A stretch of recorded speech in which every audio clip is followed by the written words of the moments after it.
we are up in beautiful North Georgia, and it is the 6th of July. So we've had a great weekend up here in the mountains, and now we've got, you know, still 5 pounds of hamburger meat left over, and it really is, it's just a beautiful day. It's been so nice.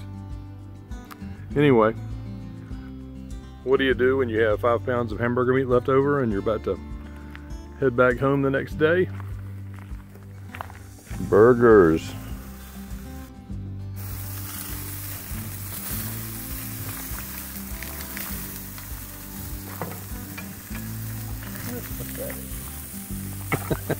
That's all right. I don't have any hair left on my hands, but it's fine. Sure you don't.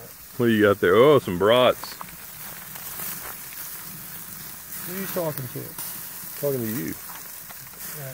Oh, you. I'm capturing some beautiful cooking out footage from this 4th of July weekend. Did you have a good 4th of July weekend? Did I? Yeah. Oh, sure. Oh man, we went to the rodeo.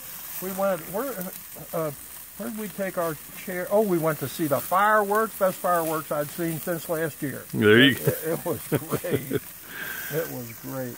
And the whole family's here. We're having a big time. And grilling out.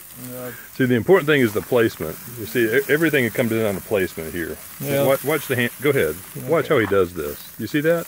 Yep. I didn't even see that spot. Yeah. Yeah, but we got to do this. We got to get these things finished up so we can. Let me have the little spatula. So we can eat them. So we can eat them and then get over to the Tallulah Falls Opry. That just became the sampler there. Yep. All right, we're gonna fade out on that. Happy 4th of July, everybody. Be safe on your way home. Yes.